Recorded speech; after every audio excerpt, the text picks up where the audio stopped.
Well ಬೀಯಿಂಗಿಗೆ ಅದು ಆ ಸಮತೋಲನ ಏನಿದೆ ಆ ವೆಲ್ ಬೀಯಿಂಗಿಗೆ ಬರ್ತಕ್ಕಂಥದ್ದಕ್ಕೆ ಸಾಧ್ಯ ಆಗಿದೆ. ಕ್ಷೇಮ ಆರೋಗ್ಯ ಜೊತೆಗೆ ಕ್ಷೇಮ ಬಹಳ ಮುಖ್ಯ ಅಂತ ಹೇಳಿ ಇವತ್ತು ನಾನು ಇನ್ನು ಹೆಚ್ಚು ಸಮಯ ತೆಗೆದುಕೊಳ್ಳದೆ ಈ ಕಾನ್ಫರೆನ್ಸ್ ಚೆನ್ನಾಗಿ ನಡೀತಾ ಇದೆ. ಒಳ್ಳೆಯ ರೀತಿಯಾಗಿ ಇನ್ನೂ ಬಹಳಷ್ಟು ಜನ ಹೊರಗಡೆ ಏನಾದ್ರು ಬರ್ತಾ ಇದ್ದಾರೆ, ಆದರೆ ಯಶಸ್ವಿಯಾಗಿ ನಡೀಲಿ ಅಂತ ಹೇಳಿ ನನಗೂ ಕೂಡ ಇಲ್ಲಿ ಇದರ ಜೊತೆಲಿ ಭಾಗವಹಿಸ ಅವಕಾಶ ಮಾಡಿಕೊಟ್ಟಿದ್ದಕ್ಕೆ ನನ್ನ ಧನ್ಯವಾದ. ನಾಳೆ ಬಂದಿದ್ದು ಹೆಚ್ಚು ಸಮಯ ಇದ್ದು ಎಲ್ಲವನ್ನೂ ಕೂಡ ನೋಡ್ಕೊಂಡು ಹೋಗ್ತೀನಿ ಅಂತ ಮತ್ತೊಮ್ಮೆ ಹೇಳಿ ನನ್ನ ಮಾತುಗಳನ್ನು ಮುಗಿಸ್ತೇನೆ. ಜೈ ಹಿಂದ್, ಜೈ Karnataka. Thank you so much sir. ಹೆಚ್ಚು ಕಾಲಾವಕಾಶ ಇಲ್ಲದಿದ್ರೂ ಕೂಡ ಆಯುಷ್ ಫೆಡರೇಷನ್ ಆಫ್ ಇಂಡಿಯಾ ಕರ್ನಾಟಕದ ವತಿಯಿಂದ ಸನ್ಮಾನ್ಯ ದಿನೇಶ್ ಗುಂಡೂರಾವ್ ಸರ್ಗೆ ಈಗ ಎಲ್ಲರ ಪರವಾಗಿ AYUSH federation of India Karnataka ಭಾಗದಿಂದ ಸನ್ಮಾನವನ್ನ ಮಾಡಬೇಕು, ಗೌರವವನ್ನ ಪ್ರದಾನ ಮಾಡಬೇಕು ಅಂತ ಮಹದಾಸೆ ಇತ್ತು. ಕಾಲಾವಕಾಶ ಕಡಿಮೆ ಇದ್ರು ಸಂಪುಟ ಸಭೆ ಜಾರಿಯಲ್ಲಿದೆ, ಅಲ್ಲಿಗೆ ತೆರಳಬೇಕಾಗಿದೆ. ಇಷ್ಟು ಹೊತ್ತು ನಮ್ಮೆಲ್ಲರನ್ನ ಉದ್ದೇಶಿಸಿ ಆರೋಗ್ಯ ಸಿರಿಯ ಮಹತ್ವವನ್ನ ಹಾಗೂ 3 ದಿನದ ಈ ಕಾರ್ಯಕ್ರಮವನ್ನ ಸಾರ್ಥಕತೆಯತ್ತ ಕೊಂಡೊಯ್ಯಲಿಕ್ಕೆ ಬೇಕಾದಂತ ಒಂದಷ್ಟು ಕರ್ತವ್ಯಗಳನ್ನ ನಾವು ಹೇಗೆ ನಿಭಾಯಿಸೋದು, ಸಮಗ್ರ ಆಯಾಮದಲ್ಲಿ ವೈದ್ಯಕೀಯ ಸವಲತ್ತುಗಳನ್ನ ಹೇಗೆ ನೋಡೋದು ಅನ್ನೋದರ ಒಂದು ಕಿರು ಪರಿಚಯವನ್ನ, ಒಂದು ಸ್ಥೂಲ ಪರಿಚಯವನ್ನ ಹಾಕಿಕೊಟ್ಟಿದ್ದಾರೆ. Thank you so much. ಎಲ್ಲರೂ ಎದ್ದು ನಿಂತು ಸಭಾ ಮರ್ಯಾದೆಯನ್ನ ತೋರಿಸ್ಕೊಡೋಣ. Thank you so much for making this day. ಈ ಭವ್ಯ ಉತ್ಸವವನ್ನು ಆಯೋಜನೆ ಮಾಡುವಂತಹ ನಮ್ಮ ದೇಶವರಿಗೆ ಎಲ್ಲರಿಗೂ ನಮಸ್ಕಾರಗಳನ್ನು ತಿಳಿಸ್ತಾ, ಸ್ವಾಮಿ ವಿವೇಕಾನಂದ ಯೋಗ ಅನುಸಂಧಾನ ಸಂಸ್ಥಾನದ ವತಿಯಿಂದ ಎಲ್ಲರಿಗೂ ಆಧಾರದ ಸ್ವಾಗತ, ನಮಸ್ಕಾರಗಳು, ಧನ್ಯವಾದಗಳು. ಇವತ್ತು ಈ ಆಯುಷ್ ಏತಕ್ಕೆ ಮುಂದೆ ಬರಬೇಕು ಅನ್ನೋಕ್ಕೆ ಒಂದು ಕಾರಣ ಇದೆ. ಈಗ ನಮ್ಮ ದೇಶದಲ್ಲಿ diabetes, hypertension, heart problem, epilepsy, migraine, irritable syndrome, cancer ಎಲ್ಲವೂ ತುಂಬ ಉಲ್ಬಣವಾಗ್ತಾ ಇದೆ. ಕೇವಲ ನಮ್ಮ ದೇಶದಲ್ಲಿ ಮಾತ್ರ ಅಲ್ಲ, ಇಡೀ ವಿಶ್ವದಲ್ಲಿ. ಹಿಂದೆ ನಮ್ಮ ಇನ್ಫೆಕ್ಷನ್ಸ್ ಮತ್ತು ಕನ್ಫೆಕ್ಟಿವ್ ಡಿಸೀಸಸ್ಸು ತುಂಬ ಇರೋದು. ಈಗ ಅದಕ್ಕಿಂತ ಹೆಚ್ಚಾಗಿ ಈ ಹೊಸ NCD ನಾನ್ ಕಮ್ಯುನಿಕಬಲ್ ಡಿಸೀಸಸ್ಸು ಜಾಸ್ತಿ ಆಗ್ತಾ ಇದೆ. ಅದಕ್ಕೆ ಪರಿಹಾರ ಇಲ್ಲ. ಒಂದ್ಸಲ ಡಯಾಬಿಟಿಕ್, ಎವರ್ ಡಯಾಬಿಟಿಕ್. ಒಂದ್ಸಲ ಹೈಪರ್ ಟೆನ್ಷನ್ ಬಂದು ಅಂದರೆ ಮೆಡಿಸಿನ್ ತಗೋತಾ ಇರಬೇಕು ಜೀವನ ಪೂರ್ತಿ. ಮತ್ತು ಕ್ಯಾನ್ಸರ್ ಬಂದರೆ ಇವಾಗ days are number two pass. ಏಕೆ ಹೀಗಾಗಿದೆ? ಅಲೋಪತಿ ಸಿಸ್ಟಮ್ ಇಷ್ಟೊಂದು ಭವ್ಯವಾದಂಥ ಒಂದು ಪ್ರಗತಿ ಸಾಧಿಸಿದೆ ಇಡೀ ವಿಶ್ವದಲ್ಲಿ. ಆದರೆ ಏತಕ್ಕೆ ಈ ಆಯುಷ್ ಬರಬೇಕು? ಆಯುಷ್ ಸಿಸ್ಟಮು ಅದರ ಮೂಲ ಆಧಾರ ಮಾಡರ್ನ್ ಸೈನ್ಸ್. ಮಾಡರ್ನ್ ಸೈನ್ಸ್ನಲ್ಲಿ ನಮ್ಮ ಇಡೀ ಭೌತಿಕ ವಿಶ್ವದ ಪರಿಪೂರ್ಣ ಜ್ಞಾನ ಭಂಡಾರ ಬಂದಿದೆ. We have understood everything about the physical world. Everything is made out of molecules. Molecules are made of atoms, protons, neutrons, fundamental particles. And what are the laws that govern them also have been understood. Classical mechanics, quantum mechanics, theory and relativity ಎಲ್ಲ ಮಾಡಿದ್ದೀವಿ. ಆದರೆ ಇವಾಗ ವಿಜ್ಞಾನ ಮುಂದೆ ಒಂದು ಹೆಜ್ಜೆ ಇಡ್ತಾ ಇದೆ. ಭೌತಿಕ ವಿಶ್ವದಲ್ಲಿ ಏನೇನಿತ್ತು ಅದರ ಬಗ್ಗೆ ಪರಿಪೂರ್ಣ ವಿಜಯ ಬಂದಿದೆ ನಮಗೆ. Putting man on the Moon, building sky scrapers, under water tunnel, information technology, now AI, everything is increasing. But now science is moving further to understand what is this prana, ಮನಸ್ಸು, ಬುದ್ಧಿ, ಚಿತ್ತ, ಅಹಂಕಾರಗಳೇನು, ಇದಕ್ಕೆ ಏನು ಅನ್ನೋದನ್ನು ಅರ್ಥ ಮಾಡ್ಕೊಳ್ಳೋ ಕಡೆ ವಿಜ್ಞಾನ ಮುಂದುವರಿತಾ ಇದೆ. ಆದ್ದರಿಂದ ಈ ಪರಿಪೂರ್ಣ ವಿಶ್ವದ ಜ್ಞಾನ ಭಾಂಡಾರ ಸೀಮಿತವಾಗಿದೆ ಆಧುನಿಕ ವಿಜ್ಞಾನದಲ್ಲಿ. ಆದ್ದರಿಂದ ನಮ್ಮ ಹೊಸ ಪಿಡುಗುಗಳು ಯಾವುದು NCDs ಇದೆ, ಇದು ಕೇವಲ ಭೌತಿಕವಲ್ಲ. All these NCDs are not merely physical. Mental restlessness, emotional upsurge, deep-rooted psychological conflict, all are at the base of this entire NCD. It's a multi-dimensional challenge. Therefore, we need a multi-dimensional answer.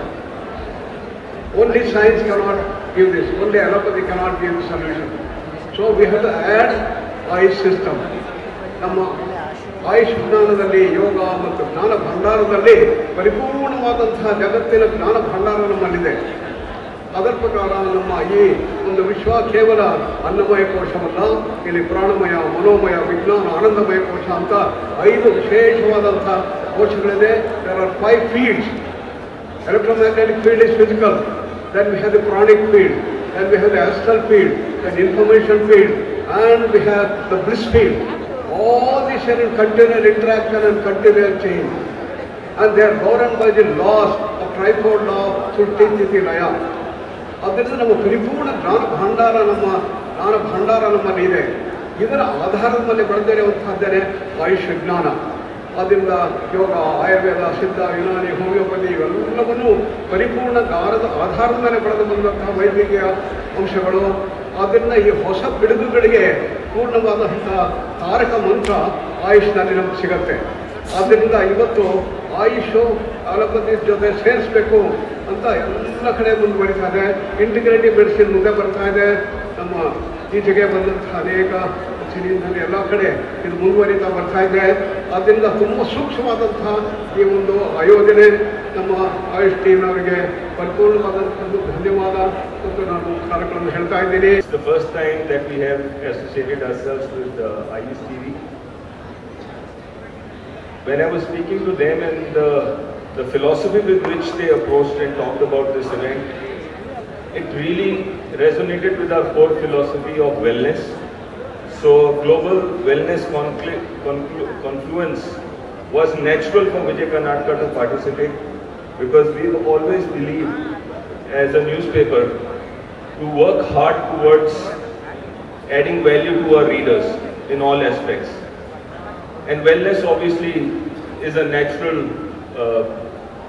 connection to that, because wellness can be covered from all aspects, because we are talking about not only information of the people and giving them facts as to what is happening in and around their city or their country or the globe, so that they can take very much informed decisions for their wellness. But we are also talking, when we are talking about holistic wellness, about financial wellness, spiritual wellness, mental well-being, and all these are very, very critical for our readers.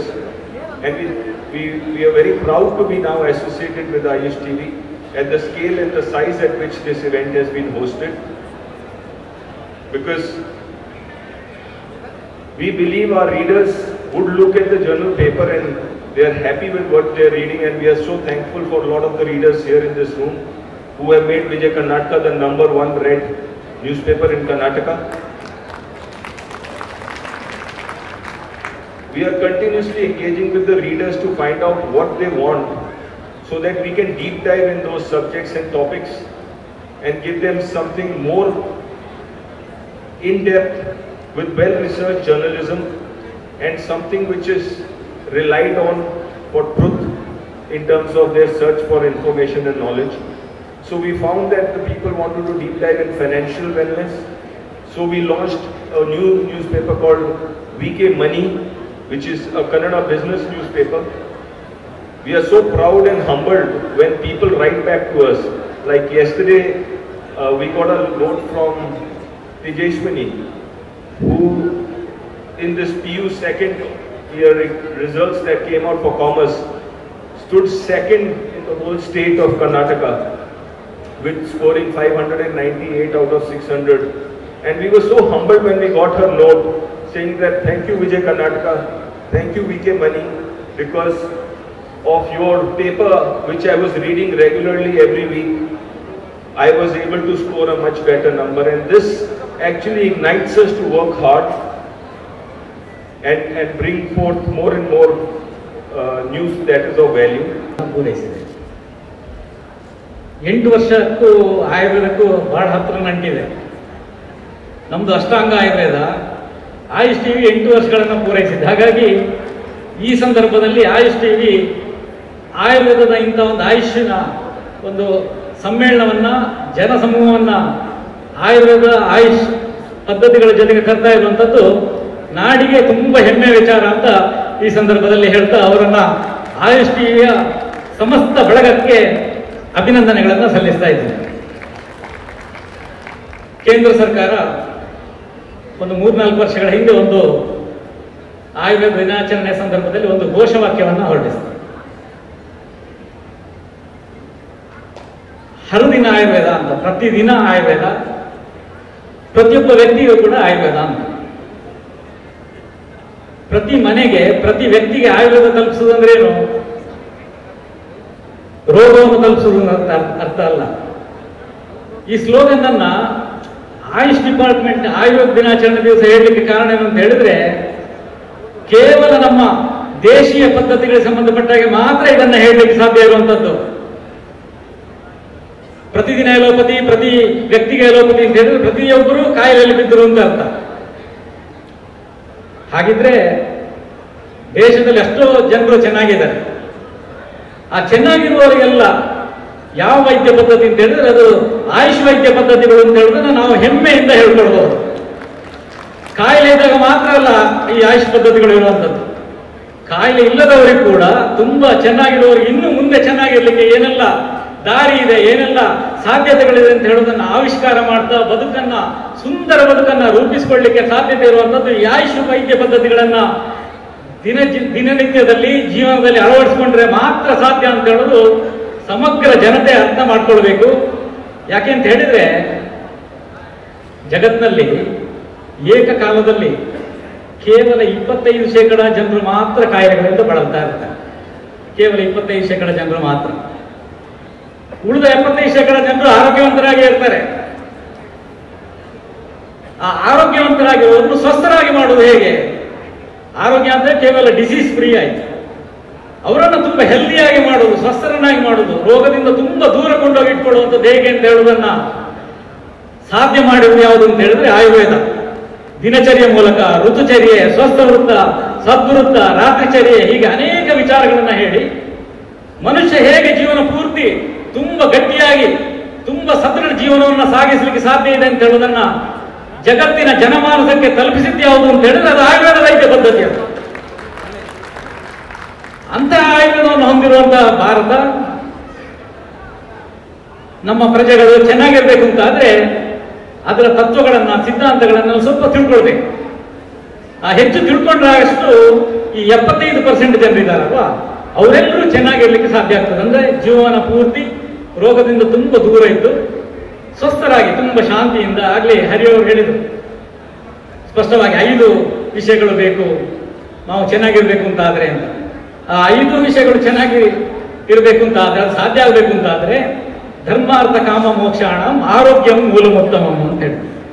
ಧರ್ಮಾರ್ಥ ಕಾಮ ಮೋಕ್ಷಗಳು ಇದನ್ನೆಲ್ಲ ಸಾಧನೆ ಮಾಡಬೇಕು ಅಂತ ಆದ್ರೆ ಆರೋಗ್ಯ ಚೆನ್ನಾಗಿರ್ಬೇಕು. ಆರೋಗ್ಯ ಚೆನ್ನಾಗಿರ್ಬೇಕು ಅಂತ ಆದ್ರೆ ದೇಶೀಯ ವೈದ್ಯ ಪದ್ಧತಿಗಳನ್ನ ಅವಲಂಬಿಸಲೇಬೇಕು. ಅವರು ಎಷ್ಟೇ ಸ್ವಸ್ಥರಾಗಿರ್ಲಿ, ಪ್ರತಿನಿತ್ಯ ಯೋಗ ಮಾಡೋದಿರ್ಲಿ, ದಿನಚರಿಯನ್ನ ಅಭ್ಯಾಸ ಮಾಡ್ಕೊಳ್ಳೋದಿರ್ಲಿ, ಅದನ್ನೆಲ್ಲ ಮಾಡ್ತಾ ಹೋದಷ್ಟು ಬಹಳ ಸುಂದರವಾದ ಬದುಕನ್ನ ಸಾಗಿಸ್ಲಿಕ್ಕೆ ಸಾಧ್ಯ ಇದೆ. ಅದಕ್ಕಾಗಿ ನಾವೆಲ್ಲರೂ ತುಂಬಾ ಖುಷಿ ಪಟ್ಕೊಳ್ಬೇಕಾದ್ದೇನು ಅಂತ ಹೇಳಿದ್ರೆ ಈ ಆಯುಷ್ ವೈದ್ಯ ಪದ್ಧತಿಗಳಿಗಾಗಿ ಒಂದು ಚಾನಲ್ ಇದೆ ಅಂತ ಹೇಳಿದ್ರೆ, ಒಂದು ವಾಹಿನಿ ಇದೆ ಅಂತ ಹೇಳಿದ್ರೆ ಅದು ನಮ್ಮೆಲ್ಲರ ಪುಣ್ಯ ಅಂತ ನಾವು ಭಾವಿಸಬೇಕು. ಯಾಕೆಂತ ಹೇಳಿದ್ರೆ ಆಯುಷ್ ಟಿವಿ ಈ ಆಯುಷ್ ವೈದ್ಯ ಪದ್ಧತಿಗಳ ಮಾಹಿತಿಯನ್ನ ಜನರಿಗೆ ತಲುಪಿಸಲಿಕ್ಕಾಗಿ ಹುಡ್ಕೊಂಡಿರುವಂತ ಚಾನಲ್. ಶ್ರೀ ಹರಿಕೃಷ್ಣ ಅವರು ಬಹಳ ಅದರ ಮುತುವರ್ಜಿ ವಹಿಸಿ ಅದಕ್ಕಾಗಿ ಎಷ್ಟೊಂದು ಕೆಲಸ ಮಾಡ್ತಾ ಇದ್ದಾರೆ ಅಂತ ಹೇಳಿದ್ರೆ ಅದು ಭಗೀರಥ ಪ್ರಯತ್ನ. ಅಷ್ಟೆಲ್ಲ ಸುಲಭದಲ್ಲಿ ಸಾಧ್ಯ ಆಗುವ ಪ್ರಯತ್ನ ಅಲ್ಲ. ಯಾಕೆಂತ ಹೇಳಿದ್ರೆ ಬೇರೆಲ್ಲ ಲಾಬಿಗಳು ಬಹಳ ದೊಡ್ಡದಿರುವಾಗ ಈ ಆಯುರ್ವೇದವನ್ನ, ಆಯುಷ್ ವೈದ್ಯ ಪದ್ಧತಿಗಳನ್ನ ಜನರಿಗೆ ತಲುಪಿಸುವುದು ಅಂತ ಹೇಳಿದ್ರೆ ಬಹಳ ಕಷ್ಟ. ಇತ್ತೀಚೆಗೆ ಪತ್ರಿಕೆಗಳಲ್ಲಿ ಒಂದು ಹೆಡ್ಲೈನ್ ಬಂತು, ಮಧುಮೇಹ ರೋಗಿಗಳಿಗೆ ಸಿಹಿ ಸುದ್ದಿ, ಔಷಧಗಳ ಬೆಲೆ 90% ಕಡಿಮೆ ಮಾಡಿದೆ. ಔಷಧಿಗಳ ಬೆಲೆ 90% ಕಡಿಮೆ ಮಾಡಿದ್ದು ಸಿಹಿ ಸುದ್ದಿ ಹೌದು. ಜನರೆಲ್ಲ ತುಂಬಾ ಖುಷಿ ಪಡಬೇಕಾದನ್ನ ಕೇಳಿ. ಡಯಾಬಿಟಿಸ್ ಇರುವವರೆಲ್ಲ ನಮ್ಮ ಔಷಧ ಬೆಲೆ ಕಡಿಮೆ ಆಯ್ತು, 90% ಕಡಿಮೆ ಆಯ್ತು, 1-2% ಅಲ್ಲ. ಆದ್ರೆ ಯಾಕೆ ವೈದ್ಯಕೀಯ ಮಾಫಿಯಾ ಇವತ್ತಿದೆ ಅಂತ ಹೇಳಿದ್ರೆ ಆ 10% ನಲ್ಲಿ ಕಡಿಮೆ ಮಾಡಿದ ಬಳಿಕ 10% ಇದೆ ಅಲ್ವಾ, ಅದರಲ್ಲಿ ಕಂಪನಿಯ ಪ್ರಾಫಿಟ್, ಮ್ಯಾನುಫ್ಯಾಕ್ಚರಿಂಗ್ ಕಾಸ್ಟ್, ಮತ್ತೆ ಸ್ಟಾಕಿಸ್ಟ್ಗೆ, ಡೀಲರ್ಸ್ಗೆ, ಮೆಡಿಕಲ್ ಶಾಪಿಗೆ ಅಥವಾ ಏನೆಲ್ಲ ಹಣ ಖರ್ಚು ಮಾಡಬೇಕು ಅದೆಲ್ಲ 10% ನಲ್ಲಿ ಮುಗಿಯುತ್ತದೆ. ಹಾಗಿದ್ರೆ ಈ ಉಳಿದ 90% ಇಲ್ಲಿ ತನಕ ಏನು ಮಾಡಿದ್ದು? ಆ 90% ನಲ್ಲಿ ಜನರನ್ನು ಲೂಟಿ ಮಾಡಿದ್ದು. 90% ಅನ್ನ ಅಷ್ಟೊಂದು ದೊಡ್ಡ ಪ್ರಮಾಣದಲ್ಲಿ ಪ್ರತಿ ಕಂಪನಿಗಳು ಲಾಭ ಮಾಡ್ತಾ ಇರುವುದರಿಂದಾಗಿ ಇವತ್ತು ವೈದ್ಯಕೀಯ ಲಾಬಿ ಇಡೀ ಜಗತ್ತನ್ನೇ ಅಲುಗಾಡಿಸ್ತಾ ಇದೆ. ಆದ್ರೆ ಜನರು ಆರೋಗ್ಯವಂತರಾಗಿರ್ಬೇಕು ಅಂತ ಆದ್ರೆ ಆಯುಷ್ ವೈದ್ಯ ಪದ್ಧತಿಗಳೇ ಬೇಕು. ಜನರಿಗೆ ನಿಜವಾದ ಆರೋಗ್ಯ ಬೇಕು ಅಂತ ಆದ್ರೆ, ಜನರು ರೋಗದಿಂದ ದೂರ ಇರಬೇಕು, ಅತ್ಯಂತ ಕಡಿಮೆ ಖರ್ಚಿನಲ್ಲಿ ನಮ್ಮ ಜೀವನವನ್ನು ನಿರ್ವಹಣೆ ಮಾಡಬೇಕು, ರೋಗಗಳನ್ನು ಮ್ಯಾನೇಜ್ ಮಾಡಬೇಕು, ಚಾಲೆಂಜಿಂಗ್ ಡಿಸೀಸ್ಗಳನ್ನು ಕ್ಯೂರ್ ಮಾಡಿಕೊಡ್ಬೇಕು ಅಂತ ಆದ್ರೆ ಅದಕ್ಕೆ ಆಯುಷ್ ಪದ್ಧತಿಗಳೇ ಬೇಕು. ಆದ್ರಿಂದಾಗಿ ಇದು ಜನರಿಗೆ ಅತ್ಯಂತ ಹತ್ತಿರ ಇರುವಂತಹ ವೈದ್ಯ ಪದ್ಧತಿ, ದೇಶೀಯ ವೈದ್ಯ ಪದ್ಧತಿ. ಎಲ್ಲ ಕಡೆ ಹೇಳ್ತಾ ಇರ್ತೇನೆ ನಾನು, ನಮ್ಮ ಆಯುರ್ವೇದ ಆಲ್ಟರ್ನೇಟಿವ್, ಈ ಆಯುಷ್ ಪದ್ಧತಿಗಳು ಆಯುರ್ವೇದ ಮಾತ್ರ ಅಲ್ಲ, ಈ ಆಯುಷ್ ವೈದ್ಯ ಪದ್ಧತಿಗಳು ಆಲ್ಟರ್ನೇಟಿವ್ ಸಿಸ್ಟಮ್ ಆಫ್ ಮೆಡಿಸಿನ್ ಅಲ್ಲ. ಇವತ್ತಿನಿಂದ ಹಾಗೆ ಹೇಳೋದನ್ನ ನಿಲ್ಲಿಸಿ. ಅದು ಆಲ್ಟರ್ನೇಟಿವ್ ಸಿಸ್ಟಮ್ ಆಫ್ ಮೆಡಿಸಿನ್ ಅಂತ ಇಲ್ಲ, native system of medicine. Ayurveda ನಮ್ಮ ದೇಶದ ವೈದ್ಯ ಪದ್ಧತಿ, ಅದು native system of medicine, alternative ಅಲ್ಲ, ನೇಟಿವ್ ಸಿಸ್ಟಮ್ ಆಫ್ ಮೆಡಿಸಿನ್, ದೇಶೀಯ ಪದ್ಧತಿ. ಒಬ್ಬ ಜೀವಮಾನ ಹುಟ್ಟಿನಿಂದ ಸಾಯುವ ತನಕ ಬರೀ ಆಯುರ್ವೇದ ಔಷಧ ತಗೊಂಡ್ರೆ ಅವರಿಗೆ ಆಯುರ್ವೇದ ಆಲ್ಟರ್ನೇಟಿವ್ ಹೇಗಾಗ್ತದೆ? ಒಬ್ಬ ಹುಟ್ಟಿನಿಂದ ಸಾಯುವ ತನಕ ಸಿದ್ಧ ಪದ್ಧತಿ ಔಷಧಿ ಅಂತ ತಗೊಂಡ್ರೆ ಅವರಿಗೆ ಸಿದ್ಧ ಪದ್ಧತಿ ಹೇಗೆ ಆಲ್ಟರ್ನೇಟಿವ್ ಆಗ್ತದೆ? ಆದ್ರಿಂದ ಯಾವುದೇ ವೈದ್ಯ ಪದ್ಧತಿಯನ್ನು ನೇರವಾಗಿ ಆಲ್ಟರ್ನೇಟಿವ್ ಅಂತ ಹೇಳಬೇಡಿ. ಎಲ್ಲ ಪದ್ಧತಿಗಳು ಪೂರಕ ವೈದ್ಯ ಪದ್ಧತಿಗಳು, ಕಾಂಪ್ಲಿಮೆಂಟರಿ ಸಿಸ್ಟಮ್ಸ್ ಆಫ್ ಮೆಡಿಸಿನ್ ಎಲ್ಲವೂ ಕೂಡ. ಅದರಲ್ಲಿ ಯಾರ್ಯಾರು ಯಾವುದನ್ನು ಬಳಕೆ ಮಾಡಿರ್ತಾರೆ ಅದನ್ನು ಹೊಂದ್ಕೊಂಡು ಅವರಿಗೆ ಯಾವ್ದು ಆಲ್ಟರ್ನೇಟಿವ್ ಅಂತ ಡಿಸೈಡ್ ಆಗ್ತದೆ ಹೊರತು ನೇರವಾಗಿ ಯಾವುದೇ ಪದ್ಧತಿಯನ್ನು ಆಲ್ಟರ್ನೇಟಿವ್ ಅಂತ ಇವತ್ತಿನಿಂದ ಕರೆಯುವುದನ್ನು ನಿಲ್ಲಿಸಿ. ಈ ದೇಶಿ ವೈದ್ಯ ಪದ್ಧತಿಗಳು ನಮ್ಮ ದೇಶದ ಅತ್ಯಂತ ಪ್ರಬಲ ಇತಿಹಾಸವನ್ನ ಅದು ಪ್ರತಿನಿಧಿಸುತ್ತದೆ, ಅತ್ಯಂತ ದೊಡ್ಡ ಇತಿಹಾಸವನ್ನು ಪ್ರತಿನಿಧಿಸುತ್ತದೆ, ದೊಡ್ಡ ಆರೋಗ್ಯ ಸಾಮ್ರಾಜ್ಯವನ್ನೇ ಪ್ರತಿನಿಧಿಸಿ ಇರುವಂತಹ ನಮ್ಮ ವೈದ್ಯ ಪದ್ಧತಿಗಳು. ಅಂತ ವೈದ್ಯ ಪದ್ಧತಿಗಳ ಬಗ್ಗೆ ಈಗ 4 ದಿವಸಗಳ ಕಾರ್ಯಕ್ರಮವನ್ನು ಇಲ್ಲಿ ಆಯುಷ್ ಟಿವಿಯ ಸಮಗ್ರ ತಂಡ ಶ್ರೀ ಹರಿಕೃಷ್ಣ ಅವರ ನೇತೃತ್ವದಲ್ಲಿ ಇಂತಹ ಕಾರ್ಯಕ್ರಮಗಳನ್ನ ಆಯೋಜನೆ ಮಾಡ್ತಾ ಇರೋದು, ಅದನ್ನ ಜನರಿಗೆ ತಲುಪಿಸ್ತಾ ಇರೋದು. ನೋಡಿ, ಇದರ ಈ ಕಾನ್ಫರೆನ್ಸ್ನ ಹೆಸರು ಗ್ಲೋಬಲ್ ವೆಲ್ಬೀಯಿಂಗ್ ಕಾನ್ಫರೆನ್ಸ್ ಅಂತ. ಫ್ಯೂಚರ್ ಅದೇ ವೆಲ್ನೆಸ್ ಕ್ಲಿನಿಕ್. ರೋಗಕ್ಕಾಗಿ ಎಷ್ಟು ಕ್ಲಿನಿಕ್ ಇದೆ? 25% ಜನರಿಗಾಗಿ ಒಂದು ಈಗಿರುವ ಕ್ಲಿನಿಕ್ಗಳೆಲ್ಲ ಇದೆ. ಅದರಲ್ಲಿ ಆಯುರ್ವೇದ ಇದೆ, ಯೋಗ ಇದೆ, ನ್ಯಾಚುರೋಪತಿ ಇದೆ, ಯುನಾನಿ ಇದೆ, ಎಲ್ಲವೂ ಇದೆ ಈ 25% ರೋಗಿಗಳಿಗಿರುವ ಕ್ಲಿನಿಕ್ನಲ್ಲಿ. ಇನ್ನು ಉಳಿದ 75% ಜನರಿಗೆ ಬೇಕಾಗುವುದು ವೆಲ್ನೆಸ್ ಕ್ಲಿನಿಕ್. ಆ ವೆಲ್ನೆಸ್ ಕ್ಲಿನಿಕ್ಗಳನ್ನ ಜಗತ್ತಿಗೆ ಕೊಡ್ಲಿಕ್ಕೆ ಸಾಧ್ಯ ಇರೋದು ಕೇವಲ ಆಯುಷ್ ವೈದ್ಯ ಪದ್ಧತಿಗಳಿಗೆ ಮಾತ್ರ ಅಂತ ಹೇಳೋದನ್ನ ಗಂಟಾಘೋಷವಾಗಿ ನಾವು ಹೇಳ್ಬೋದು. ಆ ವೆಲ್ನೆಸ್ ಕ್ಲಿನಿಕ್ ಮೂಲಕ ಜನರ ವೆಲ್ಬೀಯಿಂಗ್ ಅನ್ನ ಸ್ಥಾಪನೆ ಮಾಡಲಿಕ್ಕೆ ಈ ಸಮ್ಮೇಳನ ನಾಂದಿ ಹಾಡಲಿ ಅಂತ ಹೇಳುವುದನ್ನ ಆಶಿಸ್ತಾ ನನ್ನ ಮಾತುಗಳನ್ನು ಮುಗಿಸ್ತೇನೆ. ನಮಸ್ಕಾರ. ಮತ್ತೆ ಕಾರ್ಯಕ್ರಮದಲ್ಲಿ ಹೆಚ್ಚಿನ ವಿಚಾರವನ್ನು ತಿಳ್ಕೊಳ್ಳಕ್ಕೆ ಬಂದಿರತಕ್ಕಂಥ ಎಲ್ಲರಿಗೂ ನನ್ನ ನಮಸ್ಕಾರಗಳನ್ನ ಹೇಳ್ತಾ, ಮೊದಲನೇದಾಗಿ ಈ ಕಾರ್ಯಕ್ರಮವನ್ನ ಆಯೋಜನೆ ಮಾಡಿರ್ತಕ್ಕಂಥ ಹರಿಕೃಷ್ಣ ಅವರು ಮತ್ತೆ ಆಯುಷ್ ಟಿವಿಗೆ ನನ್ನ ವಿಶೇಷವಾದ ಅಭಿನಂದನೆಗಳನ್ನ ತಿಳಿಸ್ತಾ ಇದ್ದೀನಿ. ಯಾಕೆಂದ್ರೆ ಇಷ್ಟು ದೊಡ್ಡ ಕಾರ್ಯಕ್ರಮ ಆಯೋಜನೆ ಮಾಡೋದಿದೆಯಲ್ಲ, ಅದನ್ನ ಊಹೆ ಮಾಡೋದು ಸ್ವಲ್ಪ ಕಷ್ಟ. ಇಷ್ಟು ಜನ ಡಾಕ್ಟರ್ಸು, ಇಷ್ಟು ಜನ ಗಣ್ಯರು, ಇಷ್ಟು ದೊಡ್ಡ ಕಾರ್ಯಕ್ರಮ. ಸೊ ಹಂಗಾಗಿ ನಾನು ಇಡೀ ಆಯುಷ್ ಟಿವಿಗೆ ನನ್ನ ವಿಶೇಷವಾದ ಅಭಿನಂದನೆಗಳನ್ನ ತಿಳಿಸ್ತಾ, ದೇಶಕ್ಕೆ ಇಡೀ ದೇಶದಲ್ಲಿ ಆಯುಷ್ಗೆ ಅಂತ ಇರ್ತಕ್ಕಂಥದ್ದು ಏಕೈಕ ಚಾನಲ್ ಅಂದ್ರೆ ಅದು ಆಯುಷ್ ಟಿವಿ. ಅದರ ಪರಿಕಲ್ಪನೆ ಮತ್ತೆ ಆ ಸಂಸ್ಥೆಯನ್ನ ಮುನ್ನಡೆಸ್ತಿರ್ತಕ್ಕಂಥ ಎಲ್ಲರಿಗೂ ನಿಮ್ಮ ಮತ್ತೆ ನನ್ನ ಪರವಾಗಿ ಕೃತಜ್ಞತೆಗಳನ್ನ ತಿಳಿಸ್ತಾ ಇದ್ದೇನೆ. ಯಾಕೆಂದ್ರೆ ಒಂದು ಚಾನಲ್ ನಡೆಸೋದಿದೆಯಲ್ಲ, ಅದರ ಪೈನು ಅದರ ಪ್ಲೆಷರ್ ನಡೆಸೋರಿಗೆ ಮಾತ್ರ ಗೊತ್ತಾಗ್ತದೆ. ಹಂಗಾಗಿ 8 ವರ್ಷಗಳ ಕಾಲ ಈ ಸಂಸ್ಥೆಯನ್ನ ಮುನ್ನಡೆಸಿ ವಿಶೇಷವಾದ ಆಯುಷ್ಗೆ ಸಂಬಂಧಪಟ್ಟಂತ ವಿಚಾರಗಳನ್ನ ಮನೆಗಳಿಗೆ ತಲುಪಿಸ್ತಾ ಇರ್ತಕ್ಕಂಥ ಆಯುಷ್ ಟಿವಿಗೆ ಇನ್ನಷ್ಟು ವರ್ಷ ಯಶಸ್ವಿಯಾಗಿ ಈ ಸಂಸ್ಥೆಯನ್ನ ಮುನ್ನಡೆಸಲಿ ಅಂತ ಶುಭಾಶಯಗಳನ್ನು ತಿಳಿಸ್ತಾ, ಈ ವೆಲ್ಬೀಯಿಂಗ್ ಕಾನ್ಫರೆನ್ಸ್ ಏನಿದೆ, 4 ದಿನಗಳ ಕಾನ್ಫರೆನ್ಸ್, ವೆಲ್ಬೀಯಿಂಗ್ ಮತ್ತೆ ಸ್ಪಿರಿಚುಯಾಲಿಟಿ, ಒಳ್ಳೆ ಕಾನ್ಸೆಪ್ಟ್. ಆಕ್ಚುಲಿ ಯಾರು ಯೋಚನೆ ಮಾಡ್ತಾ ಇರ್ತಕ್ಕಂಥ ಒಂದು ಕಾನ್ಸೆಪ್ಟ್ ನ ಹರಿಕೃಷ್ಣ ಅವರು ಯೋಚನೆ ಮಾಡ್ತಾ ಇದ್ದಾರೆ. ಅವರ ಕೈಯಿಂದ ಇನ್ನಷ್ಟು ಈ ತರದ ಕಾರ್ಯಕ್ರಮಗಳು ಆಗಲಿ ಅಂತ ಹೇಳ್ತಾ, ನಾನು ಒಂದು ವಿಚಾರವನ್ನ ಇಲ್ಲಿ ಪ್ರಸ್ತಾಪ ಮಾಡೋದಕ್ಕೆ ಇಷ್ಟಪಡ್ತೀನಿ. ಮೊನ್ನೆ ಆರೋಗ್ಯ ಸಚಿವರು ಒಂದು ಮಾತನ್ನ ಹೇಳಿದ್ರು. ಆರೋಗ್ಯ ಸಚಿವರು ಒಂದು ಮಾತನ್ನ ಹೇಳ್ಬೇಕು. ಯಾಕಂದ್ರೆ ಈ ವಿಚಾರ ನಾವು ಚರ್ಚೆ ಮಾಡಿದ್ವಿ ಇದಕ್ಕೆ ಮುಂಚೆ. ಆರೋಗ್ಯ ಹಬ್ಬ ಅಂತ ಒಂದು ಕಾರ್ಯಕ್ರಮ ನ್ಯೂಸ್ ಫಸ್ಟ್ ಆಯೋಜನೆ ಮಾಡಿದಾಗ ನಾನು ಮತ್ತೆ ಮಾನ್ಯ ಆರೋಗ್ಯ ಸಚಿವರು ಈ ವಿಚಾರವಾಗಿ ಮಾತಾಡಿದ್ವಿ. ಈಗ ಕೆಲವು ದಿನಗಳ ಹಿಂದೆ ಒಂದು ಘೋಷಣೆಯನ್ನ ಮಾಡಿದ್ರು, ಇಂಟಿಗ್ರೇಟೆಡ್ ಹೆಲ್ತ್ ಕೇರ್ ಸಿಸ್ಟಮ್ ಅಂತ. ಅಂದ್ರೆ ಆಯುರ್ವೇದ ಮತ್ತೆ ಅಲೋಪತಿ ಎರಡನ್ನ ಜಿಲ್ಲಾ ಮತ್ತೆ ತಾಲೂಕು ಹಾಸ್ಪಿಟಲ್ ಅಲ್ಲಿ ಅವೈಲಬಿಲಿಟಿ ಮಾಡಬೇಕು, ಎಲ್ಲರಿಗೂ ಟ್ರೀಟ್ಮೆಂಟ್ ಎರಡೂ ಕಡೆಯಿಂದ ಸಿಗಬೇಕು ಅನ್ನೋ ಒಂದು ಘೋಷಣೆಯನ್ನ ಮಾನ್ಯ ಆರೋಗ್ಯ ಸಚಿವರು ಮಾಡಿದ್ರು. ಇದು ತುಂಬಾ ಒಳ್ಳೆಯ ಬೆಳವಣಿಗೆ. ಆಕ್ಚುಲಿ ಇದು ಆಗಬೇಕು ಅನ್ನೋದು ನಮ್ಮೆಲ್ಲರ ಅಭಿಪ್ರಾಯ ಇತ್ತು. ಅದಕ್ಕೆ ತಕ್ಕಂತೆ ಕರ್ನಾಟಕ ಸರ್ಕಾರ ಮತ್ತೆ ಆರೋಗ್ಯ ಸಚಿವರು ಅದೊಂದು ಘೋಷಣೆಯನ್ನ ಮಾಡಿದ್ದಾರೆ. ಆ ಘೋಷಣೆಯನ್ನ ಅಷ್ಟೇ ಚೆನ್ನಾಗಿ ಎಲ್ಲ ಆಸ್ಪತ್ರೆಗಳಲ್ಲೂ ಸರ್ಕಾರದ ಕಡೆಯಿಂದ ಇಂಪ್ಲಿಮೆಂಟ್ ಆಗಲಿ ಅಂತ ಆಶಿಸ್ತಾ, ಈ ವಿಚಾರಕ್ಕೆ ಸಂಬಂಧಪಟ್ಟಂತೆ ನನ್ನದು ಕೆಲವು ಮನವಿ ಇದೆ. ಆಕ್ಚುಲಿ ನಾವು ಅಲೋಪತಿ ಬಗ್ಗೆ ತುಂಬಾ ದೊಡ್ಡ ರಿಸರ್ಚ್ಗಳು ನಡೆಯುತ್ತೆ, ಆದ್ರೆ ಆಯುಷ್ ಬಗ್ಗೆ ಹೆಚ್ಚಿನ ರಿಸರ್ಚ್ ಆಗಬೇಕು, ಹೆಚ್ಚು ತಿಳ್ಕೋಬೇಕು. ಆಗ ಮಾತ್ರ ಇದರಲ್ಲಿ ಇನ್ನಷ್ಟು ಪರಿಣಾಮಕಾರಿಯಾಗಿ ಆಯುಷ್ ಟ್ರೀಟ್ಮೆಂಟ್ ಜನಗಳಿಗೆ ತಲುಪಿಸೋಕೆ ಸಾಧ್ಯ ಆಗ್ತದೆ ಅಂತ ನನ್ನ ಅಭಿಪ್ರಾಯ. ಇದಕ್ಕೆ ಡಾಕ್ಟರ್ ಕಜೆ ಅವರು ಮತ್ತೆ ನಮ್ಮ ನಾಗೇಂದ್ರ ಗುರೂಜಿ ಅವರ ಸಹಮತ ಇದೆ ಅಂತ ಅನ್ಸುತ್ತೆ. ಯಾಕೆಂದ್ರೆ ಇದಕ್ಕೆ ಹೆಚ್ಚು ಮನ್ನಣೆ ಸಿಗಬೇಕು, ಹೆಚ್ಚು ಜನಕ್ಕೆ ತಲುಪಬೇಕು, ಹೆಚ್ಚು ವಿಚಾರಗಳು ತಿಳ್ಕೊಳ್ಳುವಂಥದ್ದಿದೆ. ನಾನು ಮೊನ್ನೆ ಡಾಕ್ಟರ್ ಕಜೆ ಅವರ ಹತ್ರ ಮಾತಾಡ್ತಿದ್ದೆ. ಆಯುರ್ವೇದದಲ್ಲಿ ಸಾವಿರಾರು ಮೆಡಿಸಿನಲ್ ಪ್ಲಾಂಟ್ಸ್ ಇದೆ, ಆದ್ರೆ ನಮಗೆ ಸಿಗ್ತಿರೋದು ಕೆಲವು ಬೆರಳಿಕೆ ಅಷ್ಟು. ಅವೆಲ್ಲೋದು, ಅದೇನಾದು, ಅವು ಎಲ್ಲಿವೆ?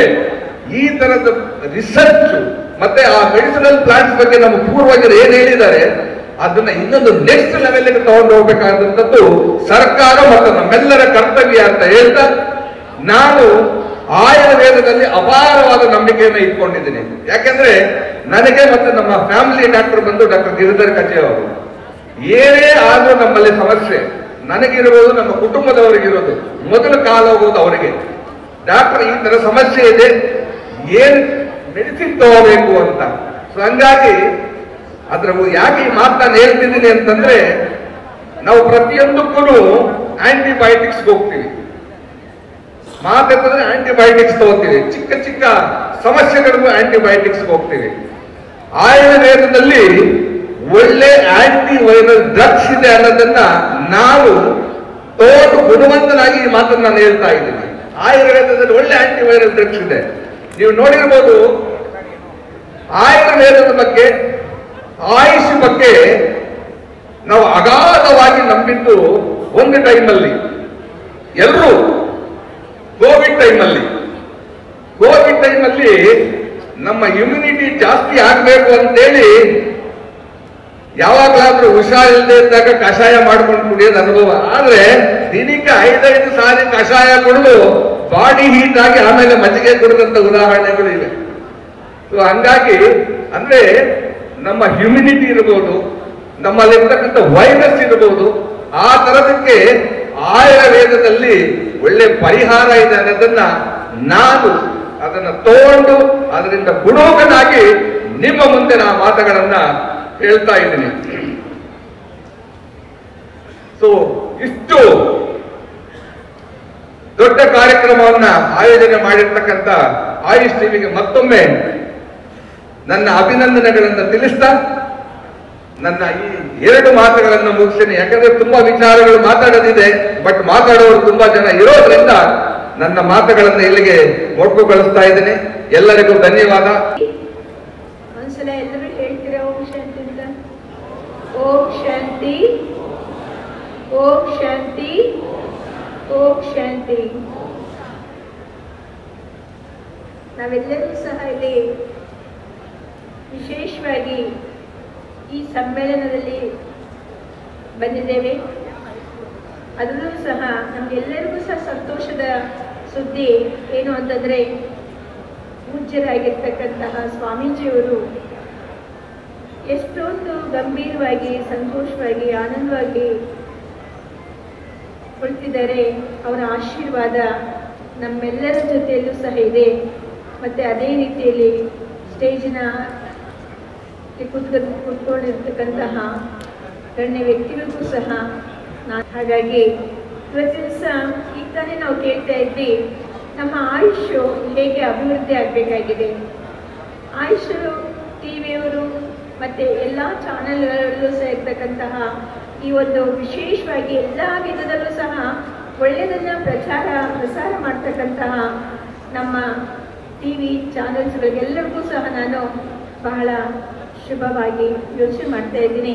ಹೇಗೆ ಈ ಪ್ರಪಂಚದಲ್ಲಿ ಪ್ರತಿಯೊಬ್ಬರಿಗೂ ಸಹ ಆನಂದ ಬೇಕು, ಆರೋಗ್ಯ ಬೇಕು ಅಲ್ವೇ?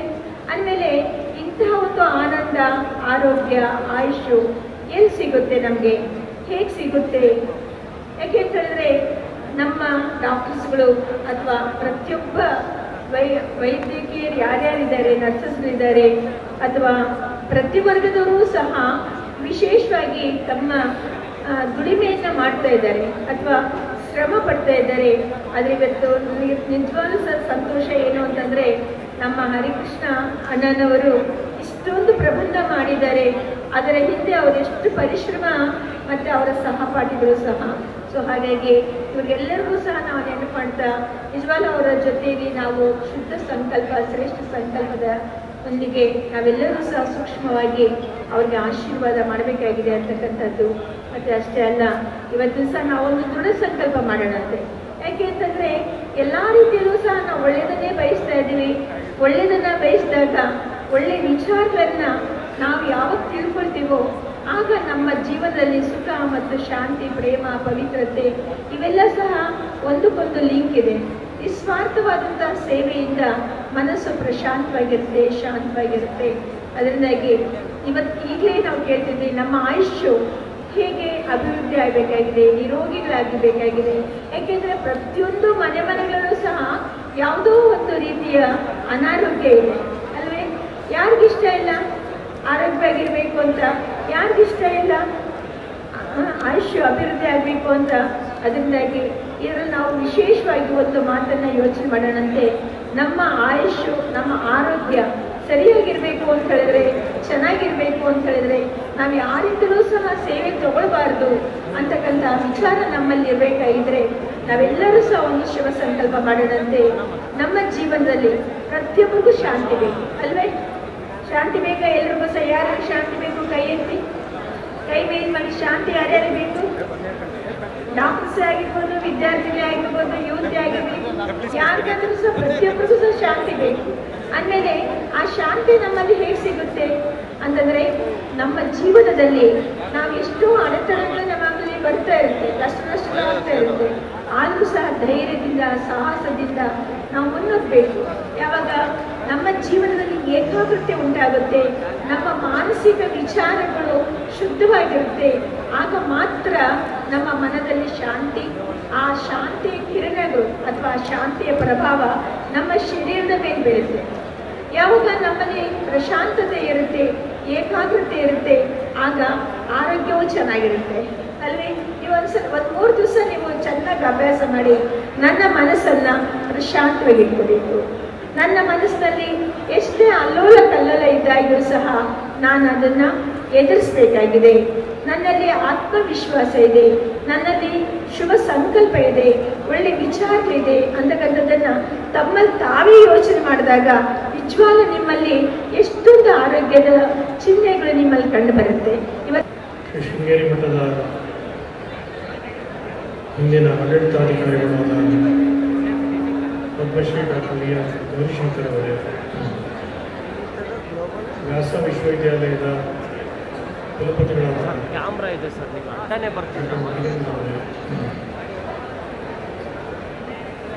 ಆಯುಷ್ ಟಿವಿಯ ಎಂಡಿಯವರಾದ ಹರಿಕೃಷ್ಣ ಅವರೇ, ವೇದಿಕೆ ಮೇಲೆ ಆಸೀನರಾಗಿರುವ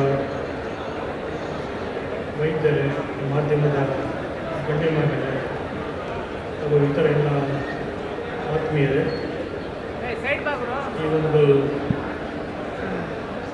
ಆಯುಷ್ ಗ್ಲೋಬಲ್ ವೆಲ್ನೆಸ್ ಕಾಂಪ್ಲೆಕ್ಸ್ನ ಕಾರ್ಯಕ್ರಮದಲ್ಲಿ ಭಾಗಿಯಾಗಿರುವ ವೈದ್ಯರುಗಳೇ ಹಾಗೂ ಪ್ರತಿನಿಧಿಗಳು, ಇವತ್ತು ಬೆಂಗಳೂರಿನ ಅರಮನೆ ಆವರಣದಲ್ಲಿ ಆಯುಷ್ ಟಿವಿಯಿಂದ ಏರ್ಪಡಿಸಿರುವ ಒಂದು ಅತ್ಯಂತ ಮುಖ್ಯವಾದಂತಹ ಕಾರ್ಯಕ್ರಮದ ಉದ್ಘಾಟನೆಯ ಶುಭಾವಸರದಲ್ಲಿ ನಾವು ಸೇರಿದ್ದೇವೆ.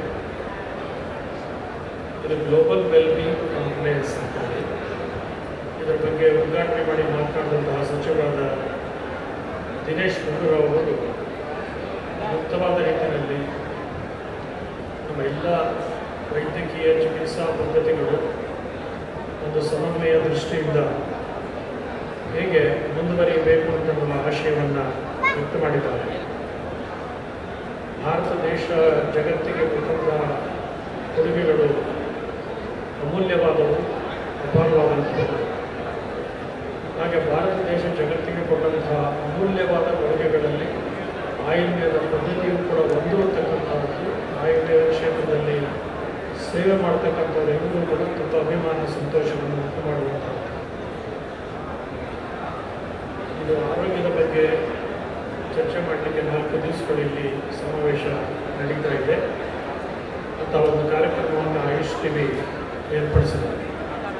ಅದಕ್ಕೆ ಕರ್ನಾಟಕ ಸರ್ಕಾರದ ಆಯುಷ್ ಇಲಾಖೆ ಕೂಡ ಸಹಕಾರವನ್ನು ನೀಡಿದೆ. ಇತರ ಅನೇಕ ಸಂಘ ಸಂಸ್ಥೆಗಳು, ಬ್ರಹ್ಮಕುಮಾರಿ ಈಶ್ವರೀಯ ವಿಶ್ವವಿದ್ಯಾಲಯದ ಒಂದು ಸಹಕಾರ ಕೂಡ ಅದಕ್ಕೆ ದೊರೆತಿದೆ. ಮನುಷ್ಯನಿಗೆ ಆರೋಗ್ಯ ಮುಖ್ಯವಾದಂಥದ್ದು. ಶರೀರ ಮಾತ್ರ ಯುಗಧರ್ಮ ಸಾಧನ ಮಾಡಿದೆ. ಮನುಷ್ಯ ಏನೇ ಸಾಧನೆ ಮಾಡಬೇಕು ಅಂತಂದರೆ ಆರೋಗ್ಯ ಚೆನ್ನಾಗಿರಬೇಕಾದಂಥದ್ದು ಮುಖ್ಯವಾದಂಥದ್ದು. ಆರೋಗ್ಯವಂತಿದ್ದರೆ ಮನುಷ್ಯ ಆತನ ಮಾನಸಿಕವಾದಂತಹ ಸ್ಥೈರ್ಯದಿಂದ ಜಗತ್ತಿನಲ್ಲಿ ಬೇಕಾದಂತಹ ಸಾಧನೆ ಮಾಡಲಿಕ್ಕೆ ಸಾಧ್ಯ ಇದೆ. ಆರೋಗ್ಯದಲ್ಲಿ ವ್ಯತ್ಯಯ ಉಂಟಾದರೆ ಅದರ ಎಲ್ಲ ಆಸೆಗಳು ಕೂಡ ಹಾಗೆ ಕಮ್ಮರಿ ಹೋಗುವಂಥ ಅವಕಾಶಗಳಿರುತ್ತೆ. ಅದೇ ಮನುಷ್ಯ ತನ್ನ ಆರೋಗ್ಯವನ್ನು ಸದಾಕಾಲ ಅತ್ಯುತ್ತಮವಾಗಿ ಕಾಪಾಡಿಕೊಳ್ಬೇಕಾದಂತಹದ್ದು ಮಕ್ಕಳ ಮುಖ್ಯವಾದಂತಹದ್ದು. ಒಂದು ಕಾಲದಲ್ಲಿ ಮನುಷ್ಯ ನಿಸರ್ಗದ ನಡುವೆ ವಾಸ ಮಾಡ್ತಿದ್ದ. ಆಹಾರ ವಿಚಾರಗಳಲ್ಲಿ ಆತನಿಗೆ ಒಂದು ಸಂಯಮ ಇರ್ತಿತ್ತು. ಆತ ಕುಡಿಯುವಂತಹ ನೀರು, ಸೇವಿಸುವ ಗಾಳಿ, ಬದುಕುವ ಒಂದು ಪರಿಸರ ಪರಿಶುದ್ಧವಾಗಿರುತ್ತಿತ್ತು. ಈಗ ನಾವು ಸೇವಿಸುವ ಪ್ರತಿಯೊಂದು ಕೂಡ ಪರಿಶುದ್ಧತೆಯನ್ನು ನಾವು ಹುಡುಕುವಂತಹ ಸಂದರ್ಭ ನಿರ್ಮಾಣ ಆಗಿದೆ. ಸೇವಿಸುವ ಗಾಳಿ ಕಲುಷಿತವಾಗಿದೆ, ಕುಡಿಯುವ ನೀರು ಕಲುಷಿತವಾಗಿದೆ, ಸೇವಿಸುವ ಆಹಾರ ಕಲುಷಿತವಾಗಿದೆ. ಮೊನ್ನೆ ತಾನೇ ಇಲ್ಲಿ ಬಂದಿದ್ದಂಥ ಸಚಿವರು ಒಂದು ಪತ್ರಿಕೆಗಳಲ್ಲಿ ಕೊಟ್ಟಿದ್ದಂಥ ಹೇಳಿಕೆಯನ್ನು ನೋಡ್ಬೋದು. ಎಲ್ಲರೂ ಕೂಡ ಈಗ ಬಾಟ್ಲಲ್ಲಿ ಏನು ವಾಟರ್ ಸಿಗುತ್ತೆ ಬಹಳ ಪರಿಶುದ್ಧವಾದದ್ದು ಅಂತಲೂ ಭಾವಿಸಿದೆ. ಹಿಂದೆ ಒಡೆನಲ್ಲಿ ನೀರು ಬಂದು ಒಡೆ ನೀರು ಕುಡಿದು ಆರೋಗ್ಯವಾಗಿರ್ತದೆ. ಯಾಕಂದರೆ ಗಿಡಮೂಲಿಕೆಗಳ ಮೂಲಕ ನದಿ ನೀರು ಹೊರಗೆ ಬರೋದ್ರಿಂದ ಆ ನೀರು ಅಷ್ಟು ಪರಿಶುದ್ಧವಾಗಿರ್ತದೆ. ಮತ್ತು ಆದ ನಂತರ ಬೋರ್ವೆಲ್ ಬರೋ ನೀರು ಶುದ್ಧವಾಗಿರುತ್ತೆ ಅಂತ ಭಾವಿಸಿದೆ. ಈಗ ಹೊರಗಿನಿಂದ ಪಡೆದಿರುವಂಥ ಯಾವುದೇ ನೀರು ಪರಿಶುದ್ಧವಾಗಿರೋದಿಲ್ಲ ಅಂತ ಭಾವಿಸಿ ಆ ಬಾಟಲ್ ಬರೋ ನೀರನ್ನು ಜನ ಕುಡಿಯೋಕ್ಕೆ ಶುರು ಮಾಡಿದ್ರು. ಆದರೆ ಬಾಟಲ್ ಬರೋ ನೀರು ಕೂಡ ಎಲ್ಲ ಪರಿಶುದ್ಧವಾಗುವುದಲ್ಲ, ಅನೇಕವೂ ಹಾಗೆ ಆರೋಗ್ಯಕ್ಕೆ ತೊಂದರೆ ಮಾಡುವಂಥ ಇದೆ ಅಂತನ್ನೋದನ್ನು ಅವರೇ ಇವತ್ತು ಇಲಾಖೆಯಿಂದ ತಪಾಸಣೆ ಮಾಡಿ ಒಂದು ಹೇಳಿಕೆಯನ್ನು ಕೊಟ್ಟಿದ್ದಾರೆ. ಅದರಿಂದ ಮನಸ್ಸಿಗೆ ಪರಿಶುದ್ಧವಾದನ್ನು ಕೊಟ್ಟರೆ ಆತ ಉತ್ತಮವಾದ ಆರೋಗ್ಯವನ್ನು ಕಾಪಾಡಿಕೊಳ್ಳಲಿಕ್ಕೆ ಸಾಧ್ಯ ಆಗುತ್ತೆ. ಮತ್ತು ಆಯಾ ಋತುಮಾನಕ್ಕೆ ತಕ್ಕದಾದಂಥ ಆಹಾರಗಳನ್ನು ಇದೆಲ್ಲ ನಿಮ್ಮ ಆಯುರ್ವೇದ ವೈದ್ಯರಿಗೆ ಗೊತ್ತಿರುವಂತಹದ್ದು, ಆರೋಗ್ಯಕ್ಕೆ ಅನುಕೂಲವಾದಂತಹದ್ದು, ಋತುಮಾನದಲ್ಲಿ ಸಿಗುವಂತಹದ್ದು. ಒಂದು ಹಣ್ಣಿರ್ಬೋದು, ತರಕಾರಿ ಇರ್ಬೋದು, ಆ ಋತುದಲ್ಲಿ ಏನು ಸಿಗುತ್ತೆ ಆಹಾರವನ್ನು ಸ್ವೀಕರಿಸಿದ್ರೆ ಮನುಷ್ಯನ ಆರೋಗ್ಯಕ್ಕೆ ಅದು ಕೂಡಲೇ ಸ್ಪಂದಿಸಲಿಕ್ಕೆ ಸಾಧ್ಯ ಇರುತ್ತೆ. ಆದರೆ ಯಾವತ್ತೊಂದು ಬೆಳೆಯುವಂಥ ತರಕಾರಿಯನ್ನು, ಹಣ್ಣನ್ನು ಸ್ವೀಕರಿಸ್ತಾ ಹೋದರೆ ಅದರಿಂದ ಆರೋಗ್ಯದ ಮೇಲೆ ದುಷ್ಪರಿಣಾಮಗಳು ಆಗುವಂಥ ಸಂದರ್ಭಗಳಿರುತ್ತೆ ಅಂತನ್ನೋದು ಆಯುರ್ವೇದ ವೈದ್ಯರು ಹೇಳುವಂತಹ ಮಾತು. ಇವತ್ತು ಆಯುರ್ವೇದದ ವೈದ್ಯರ 4 ದಿವಸ ಸಮ್ಮೇಳನ ನಡೀತಾ ಇದೆ. ಅನೇಕ ವಿಚಾರಗಳನ್ನು ಕುರಿತು ಮೌಲಿಕ ಸಂಗತಿಗಳನ್ನು ಆ ಕ್ಷೇತ್ರದ ಪರಿಣಿತರು ಹಂಚಿಕೊಳ್ತಾ ಇದ್ದಾರೆ. ಅದರ ಜೊತೆಗೆ ಸಾಂಸ್ಕೃತಿಕ ಕಾರ್ಯಕ್ರಮಗಳು ಕೂಡ ಆಯೋಜಿಸಿದ್ದಾರೆ. ಪ್ರತಿಯೊಂದು ಚಿಕಿತ್ಸೆಯಲ್ಲೂ ಕೂಡ ಮನುಷ್ಯನಿಗೆ ಗುಣಪಡಿಸುವಂತಹ ಅವಕಾಶಗಳಿರುತ್ತೆ. ಎಲ್ಲ ಔಷಧಿಗಳು ಎಲ್ಲ ಮನುಷ್ಯರಿಗೂ ಪರಿಣಾಮಕಾರಿಯಾಗಿ ಗುಣಪಡಿಸುತ್ತೆ ಅಂತ ಭಾವಿಸಬೇಕಾಗಿಲ್ಲ. ಯಾವುದೋ ಒಂದು ಔಷಧಿ ಒಬ್ಬ ವ್ಯಕ್ತಿಗೆ ಗುಣಪಡಿಸಿದಂಥದ್ದು ಇನ್ನೊಬ್ಬರಿಗೆ ವಿಷಕಾರಿಯಾಗಬಹುದು. ಆತನಿಗೆ ಸರಿ ಹೋಗ್ತಕ್ಕಂಥದ್ದು ಈತನಿಗೆ ಸರಿ ಹೋಗ್ತಾ ಇರಬೇಕು. ಅದರಿಂದ ಅವರು ಒಳ್ಳೆ ಮಾತನ್ನು ಹೇಳಿದ್ದಾರೆ. ಆಯುರ್ವೇದ ಇರ್ಬೋದು, ಅಲೋಪತಿ ಇರ್ಬೋದು, ಹೋಮಿಯೋಪತಿ ಇರ್ಬೋದು, ಹೀಗೆ ಯಾವ ಆಯುರ್ವೇದ ಔಷಧೀಯ ಪದ್ಧತಿಗಳಿದೆಯೋ ಅವರೆಲ್ಲರೂ ಕೂಡ ಒಟ್ಟಾಗಿ ಇಂಥ ವಿಷಯಗಳಲ್ಲಿ ಸಮಾಲೋಚನೆ ಮಾಡಿ ನಮ್ಮ TV ಮುಖ್ಯಸ್ಥರು ಹೇಳಿದ ಹಾಗೆ ಈ ಬಗ್ಗೆ ಇನ್ನೂ ಹೆಚ್ಚಿನ ಸಂಶೋಧನೆಗಳು ನಡಿಬೇಕು ಅಂತ ಅನ್ನೋದು ಒಂದು ಸಾಮಾನ್ಯವಾದ ಅಭಿಪ್ರಾಯ. ಹೇಗೆ ಈಗ FDA ಅಮೆರಿಕದ ಸಂಸ್ಥೆ ಔಷಧಿಗಳನ್ನು ಗುಣಮಟ್ಟ ಪರೀಕ್ಷೆ ಮಾಡಿ ಅನುಮೋದನೆ ಕೊಡುತ್ತೆ, ಹಾಗೆ ನಮ್ಮ ದೇಶದಲ್ಲೂ ಕೂಡ ಔಷಧ ನಿಯಂತ್ರಣ ಮಂಡಳಿಗಳು ಹೇಗೆ ಅದಕ್ಕೆ ಅನುಮೋದನೆ ಕೊಡುತ್ತೆ, ಆ ರೀತಿ ಆಯುರ್ವೇದದಲ್ಲಿ ಇನ್ನೂ ಹೆಚ್ಚಿನ ಸಂಶೋಧನೆಗಳಾದರೆ ಅದನ್ನು ಈಗಲೂ ಅಕ್ಸೆಪ್ಟ್ ಮಾಡ್ಕೊಳ್ಳಿಕ್ಕೆ ಸಾಧ್ಯ ಇದೆ ಅಂತ ಒಂದು ಭಾವನೆ ಇದೆ. ಇವತ್ತಿಗೂ ನಮ್ಮಲ್ಲಿ ಆಯುರ್ವೇದದ ನಾಟ್ಯ ಔಷಧಿ ಪದ್ಧತಿ ಇದೆ. ಅವರ ಟ್ರೇಡ್ ಸೀಕ್ರೆಟ್ ಅಂತ ಯಾರಿಗೂ ಹೇಳೋದಿಲ್ಲ. ಅವ್ರಿಗೆ ಒಂದು ಜಾಂಡೀಸ್ ಬರಲಿ, ಒಂದು ಕಾಯಿಲೆ ಬರಲಿ, ಅವರು ಮಜ್ಜಿಗೆನಲ್ಲಿ ಒಂದು ಔಷಧಿ ಕೊಟ್ಟರೆ 2 ದಿವಸದಲ್ಲಿ ಗುಣ ಆಗುತ್ತೆ. ಆದರೆ ಇಂತಹ ನಾಟ್ಯ ಔಷಧಿ ಪದ್ಧತಿ ಏನಿದೆ ಅವುಗಳ ಬಗ್ಗೆ ಕೂಡ ಸಂಶೋಧನೆ ಮಾಡಿ ಆ ಮಾಹಿತಿಗಳನ್ನು ಕೂಡ ಅವರು ಹೊರಗಡೆ ಕೊಟ್ಟು ಮಾಡಿದ್ರೆ ಔಷಧಿಯ ಪದ್ಧತಿ ಇನ್ನೂ ವ್ಯಾಪಕವಾಗಿ ದೇಶಕ್ಕೆ, ರಾಷ್ಟ್ರಕ್ಕೆ, ಜಗತ್ತಿಗೆ ವ್ಯಾಪಕವಾಗಿ ಪ್ರಸಾರ ಆಗಲಿಕ್ಕೆ ಸಾಧ್ಯ ಆಗುತ್ತೆ. ಅಂಥ ವಿಚಾರಗಳನ್ನು ಕುರಿತು ಚರ್ಚೆ ಮಾಡಬೇಕು ಅನ್ನೋ ಕಾರಣದಿಂದಾಗಿ ಆಯುಷ್ TV ಕಾರ್ಯಕ್ರಮವನ್ನು ಆಯೋಜಿಸಿದೆ. ಇನ್ನು 4 ದಿವಸ ಕಾರ್ಯಕ್ರಮ ಇರುತ್ತೆ. ಅದನ್ನು ಹರಿಕೃಷ್ಣ ಅವರು ತುಂಬ ಶ್ರದ್ಧೆಯಿಂದ, ಆಸ್ಥೆಯಿಂದ ನಿಮ್ಮೆಲ್ಲರನ್ನ ಸಮಾವೇಶಗೊಳಿಸುವಂತಹ ಒಂದು ಸಾಹಸದ ಪ್ರಯತ್ನಕ್ಕೆ ಕೈಯಾಗಿದ್ದಾರೆ. ಆಯುಷ್ TV, ಶಂಕರ TVಯ ಒಂದು ಮುಂದುವರೆದ ಭಾಗವಾಗಿ ಸೇವೆಯನ್ನು ಸಲ್ಲಿಸ್ತಾ ಇರ್ತಕ್ಕಂಥದ್ದು. ಆಯುಷ್ TV ಇರ್ಬೋದು, ಆಯುಷ್ ಇಲಾಖೆ ಇರ್ಬೋದು. ಆಯುಷ್ ಅಂತಲೇ ಯಾಕೆ ಹೆಸರಿಟ್ಟಿದ್ದಾರೆ ಅಂತಂದರೆ ಮನುಷ್ಯನಿಗೆ ಭಗವಂತ ಕೊಟ್ಟಿರುವಂಥ ಆಯಸ್ಸನ್ನು ಅವರು ಜೋಪಾನವಾಗಿ, ಜತನವಾಗಿ ಕಾಪಾಡಿಕೊಳ್ಳಲಿಕ್ಕೆ ಬೇಕಾದಂತಹ ಮಾರ್ಗದರ್ಶನವನ್ನು ನೀಡುವಂತಹ ಸಂಸ್ಥೆಗಳು ಅನ್ನೋದನ್ನು ಪ್ರಾತಿನಿಧಿಕವಾಗಿ ಜನತೆಗೆ ತೋರಿಸಲಿಕ್ಕೋಸ್ಕರ ಆಗ್ತಾ ಇದೆ. ಆದರೆ ಮನುಷ್ಯನಿಗೆ ಭಗವಂತ ಕೊಟ್ಟಿರುವಂಥ ಈ ಆಯಸ್ಸನ್ನು ಉತ್ತಮವಾದಂಥ ಆರೋಗ್ಯಕರವಾದಂಥ ಶಾರೀರಿಕವಾದದ್ದಿರ್ಬೋದು, ಮಾನಸಿಕವಾದದ್ದಿರ್ಬೋದು, ಭಾವನಿಕವಾದ ಅದೆಲ್ಲ ಅದನ್ನು ಆಧ್ಯಾತ್ಮಿಕತೆ ಒಂದು ಹಿನ್ನೆಲೆಯಲ್ಲಿ ಮನುಷ್ಯ ಸದಾ ಒಂದು ಆಧ್ಯಾತ್ಮಿಕ ಚಿಂತನೆಯಲ್ಲಿದೆ. ಧಾರ್ಮಿಕ ಮಾರ್ಗದಲ್ಲಿ ತನ್ನ ಜೀವನವನ್ನು ಉಪಕ್ರಮಿಸಲಿಕ್ಕೆ ಪ್ರಾರಂಭ ಮಾಡಿದ್ರೆ ಆತ ಎಷ್ಟೋ ಒಂದು ಆಲಸ್ಯಗಳಿಂದ, ಕಾಯಿಲೆಗಳಿಂದ ಮುಕ್ತವಾದ ಜೀವನವನ್ನು ನಡೆಸಲಿಕ್ಕೆ ಸಾಧ್ಯ ಆಗುತ್ತೆ. ಅಂತಹದಕ್ಕೆ ಒಂದು ಅವಕಾಶವನ್ನು ಕಲ್ಪಿಸಿರುವಂತಹ ಈ 4 ದಿವಸಗಳ ಈ ಒಂದು ಆಯುಷ್ TVಯ ಕಾರ್ಯಕ್ರಮ ಯಶಸ್ವಿಯಾಗಿ ನಡೀಲಿ, ಮೌಲಿಕವಾದ ವಿಷಯಗಳು ಚರ್ಚೆ ಆಗಲಿ. ಅದು ಹೇಗೆ ಇದು ಗ್ಲೋಬಲ್ ಅಂತ ಹೇಳಿದಾರೋ ಇಲ್ಲಿ ಚರ್ಚೆಯಾಗುವ ಸಂಗತಿಗಳು ಇಡೀ ಜಗತ್ತಿಗೆ ತಲುಪುವಂತಹ ಸಮಾಜ ಸುಧಾರಣೆಗೆ ಒಂದು ಅವಕಾಶವನ್ನು ಕಲ್ಪಿಸುವ ರೀತಿಯಲ್ಲಿ ಅದು ಮುಂದುವರಿಯಲಿ ಅಂತ ಆಶಯವನ್ನು ವ್ಯಕ್ತ ಮಾಡಿ ಭಗವಂತನ ಕೃಪೆಯನ್ನು ಎಲ್ಲೇ ಧರಿಸಿ ನಾವು ಕೇಳ್ತೀವಿ.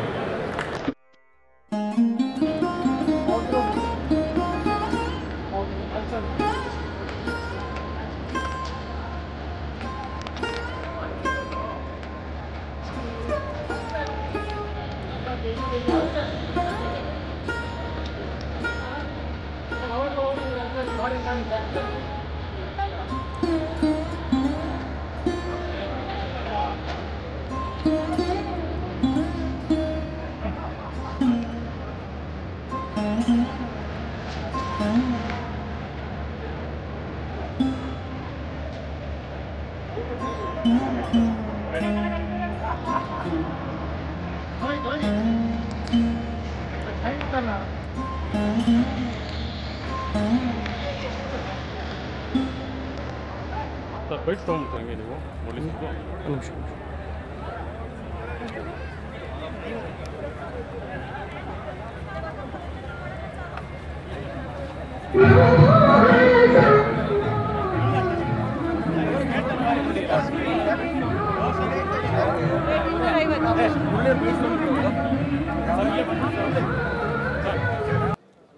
ನಮಸ್ಕಾರ.